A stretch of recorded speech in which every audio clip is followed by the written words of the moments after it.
নমস্কার বন্ধুরা, রুমির রান্নাঘরে আপনাদের সকলকে জানাই অনেক স্বাগত।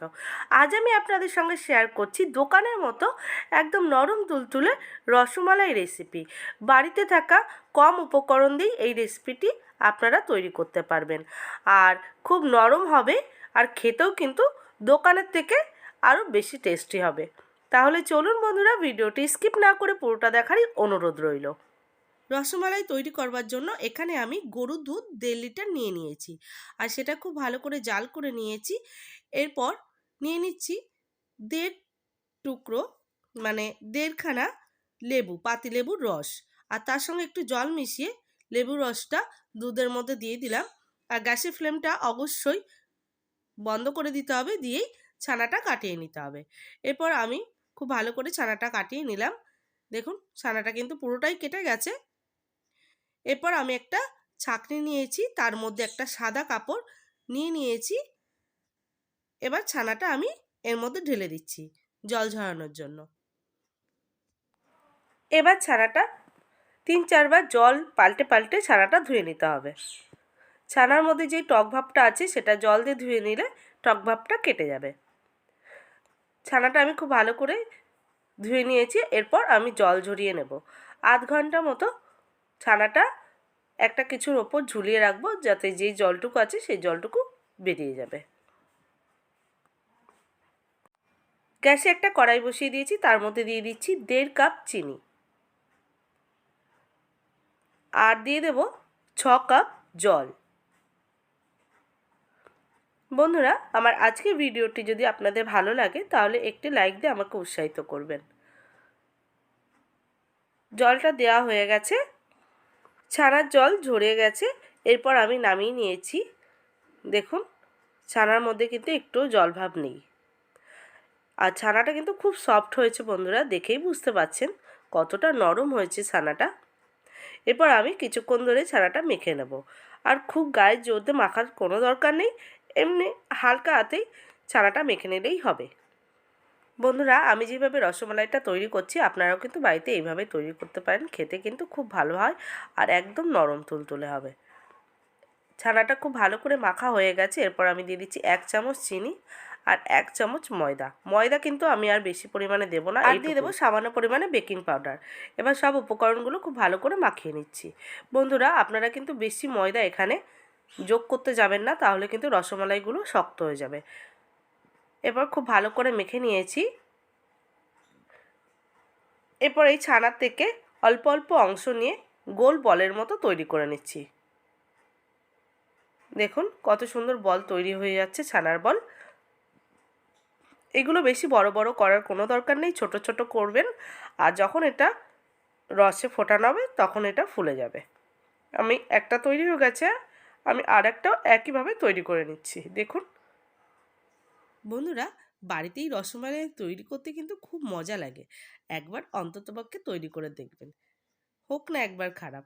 একবার খারাপ হলে হবে, পরের বার কিন্তু অবশ্যই ভালো হবে। তো আমি সবকটা বলই একইভাবে তৈরি করে নিয়েছি, আর যেই চিনির শিরাটা আমি বসিয়েছিলাম সেটা ফুটে গেছে। আর এবার আমি একটা একটা করে বল আমি ছেড়ে দিচ্ছি। গ্যাসের ফ্লেমটা একদম কমিয়ে দিয়েছি। তারপর সবকটা বল দেওয়া হয়ে গেলে গ্যাসের ফ্লেমটা বাড়িয়ে দেবো। সবকটা বল দেওয়া হয়ে গেছে। এবার গ্যাসের ফ্লেমটা বাড়িয়ে ঢাকা চাপা দিয়ে প্রথমে 10 মিনিট আমি এটা সেদ্ধ করে নিচ্ছি। বন্ধুরা, আপনারা ভাবছেন যে খুব কঠিন একটা কাজ, কিন্তু একদমই কঠিন না, খুব সহজ একটা রেসিপি। আপনারা কিন্তু বাড়িতে অবশ্যই তৈরি করবেন। দেখুন কি সুন্দর ছানার বলগুলো ফুলে টোপা টোপা হয়ে গেছে, দেখতে পাচ্ছেন তো? তাহলে কত ভালো লাগছে দেখুন তো। এবার ঢাকনাটা আমি উঠিয়ে নিয়ে একটু নাড়াচাড়া করে দিচ্ছি। আমি আবারও 10 মিনিট এটা ঢাকা চাপা দিয়ে আবার একটু বয়েল করে নেব। বন্ধুরা, আমার আজকের রেসিপি যদি আপনাদের একটু ভালো লেগে থাকে তাহলে অবশ্যই একটি লাইক দিবেন, আর বেশি বেশি করে শেয়ার করবেন, সবাইকে দেখার সুযোগ করে দেবেন। ছানার বলগুলো কিন্তু আমার পুরোপুরি সেদ্ধ হয়ে গেছে। এবার আমি নামিয়ে নেব, আর এই শিরাটা আমি ঝরিয়ে নিচ্ছি ছানার বলের থেকে।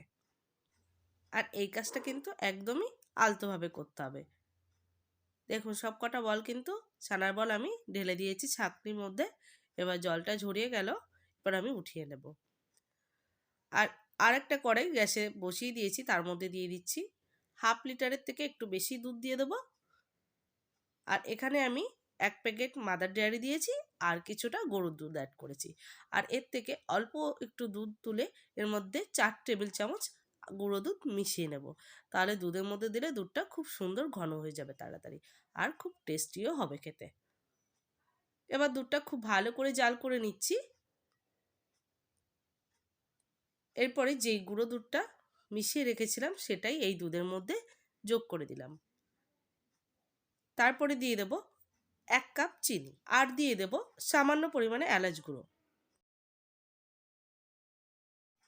এবার এই দুধের মধ্যে ছানার বলগুলো দিয়ে দিলাম। ও বন্ধুরা, দুধটা কিন্তু অবশ্যই একটু ঘন করে নিতে হবে। ছানার বলকটা দিয়ে এবার আমি 5 থেকে 6 মিনিট একটু ফুটিয়ে নিলেই কিন্তু আমাদের রসমালাই তৈরি হয়ে যাবে। বেশিক্ষণ ফোটানোর কোনো দরকার নেই, তাহলে কিন্তু রসমালাইগুলো ভেঙে যেতে পারে। আর দেখুন আমার রসমালাইগুলো কিন্তু একটাও ভাঙেনি। খুব ভালো করে ফুটিয়ে নিয়েছি। দেখুন আমি একটু তুলে দেখাচ্ছি কত সুন্দর রসমালাইগুলো ফুলে টোপা টোপা হয়েছে। দেখুন, দেখেছেন? আর খুব নরম হয়েছে বন্ধুরা। তাহলে আমি যেভাবে আজকে এই রেসিপিটি বাড়িতে তৈরি করলাম খুব সহজভাবে, আপনারাও কিন্তু বাড়িতে এইভাবে এই রেসিপিটি তৈরি করতে পারেন। খেতে কিন্তু খুবই সুস্বাদু হয় আর দোকানের থেকেও বেশি টেস্টি হয় বন্ধুরা। আর অবশ্যই পরিষ্কার তো করে এই রেসিপিটা তৈরি করা যায় বাড়িতে। দেখুন আমি একটা ছানার বল কেটে আপনাদেরকে দেখাচ্ছি কতটা নরম হয়েছে। রসমালাই কাটাটা দেখেই বুঝতে পারছেন কতটা নরম হয়েছে। তাহলে বন্ধুরা, আমার আজকের রেসিপি ভালো লাগলে একটি লাইক দিবেন, শেয়ার করবেন আর সাবস্ক্রাইব করে পাশে থাকবেন। পাশে থাকা বেল আইকনটা অবশ্যই প্রেস করবেন। আজকের মতো এই পর্যন্ত। সবাই ভালো থাকবেন, সুস্থ থাকবেন। ধন্যবাদ।